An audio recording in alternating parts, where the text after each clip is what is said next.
Okay, with all the talk about the Fed raising interest rates, that means paying if you own bonds.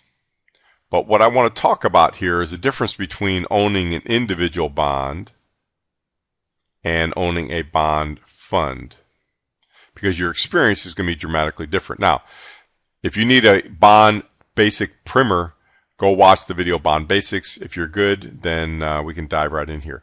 If I own an individual bond, let's say it's even a 5-year bond, when I put my money in here and I hold it till 5 years, so year one, I hold it to 5 years, I'm going to get my money out. What I put in, I'm going to get out. And I'm going to be paid interest along the way. Yes, the bond price is going to fluctuate and court interest rates going to move around, but at the end, I'm going to get my money out. Most people, this is not how they own bonds. They do not own individual bonds. They own bond mutual funds. And especially since so much wealth for individuals is tied up in their 401k, you have limited choice in a 401k, and any bonds you have, it's going to be in a mutual fund. So in a mutual fund, you have a manager that owns a bunch of different bonds, owns hundreds of bonds. Well, guess what? That manager rarely holds a bond to maturity.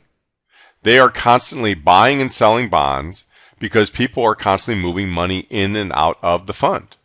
Now let's take a look at this graph and take a look at a period of time that I lived through in the mid-80s. See this peak right here, and then there was a big move down in interest rates, right? So if you remember, interest rates go down, bond values go up. And there was a very large mutual fund manager that brought out a new fund called a government guaranteed bond fund. So they were basically buying government guaranteed bonds. So remember, in our teeter-totter, in this situation, if interest rates go down, bond values go up. So that's what was happening during this period in the mid-80s when interest rates are going down, down, down. So people were getting their monthly statements, and they were just making money hand over fist, and that was great.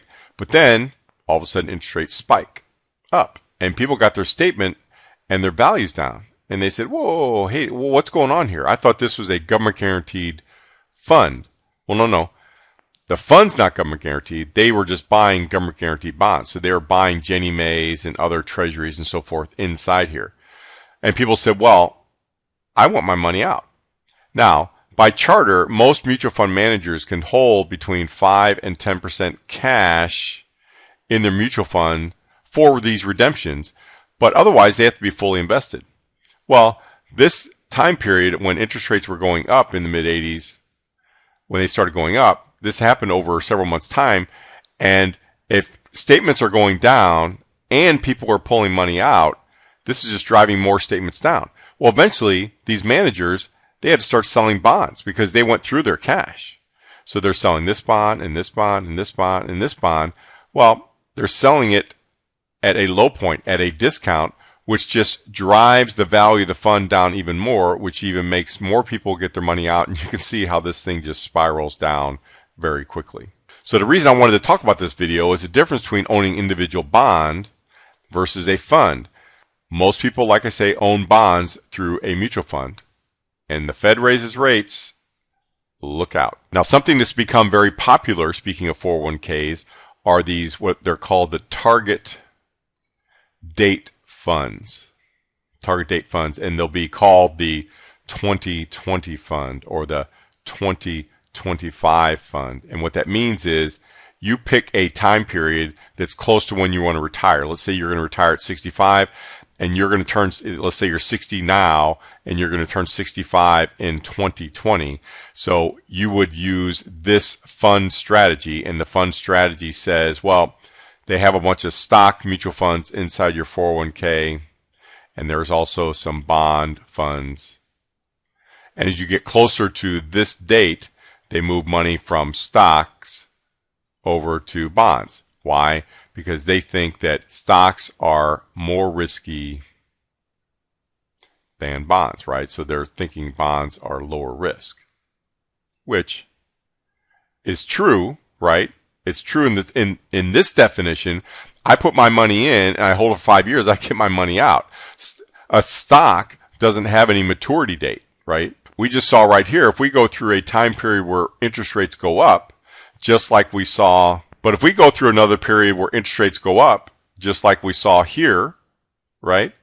Because look, we're at this historic low, 2%, interest rates go up. We go through another period like this. In that experience that I had there, these target date funds move you out of stocks because they say they're risky, and you're moving into a bond fund because it's low risk. Well, I just proved to you that that's certainly not the case. This certainly isn't a low risk situation. So I just want people to be aware and to be cautious of these target date funds and be cautious of how they own bonds. If you want to get our monthly alert or position paper, you want to get in touch with us and follow our strategies, just click right here. It'll take you to a landing page. You can sign up for that.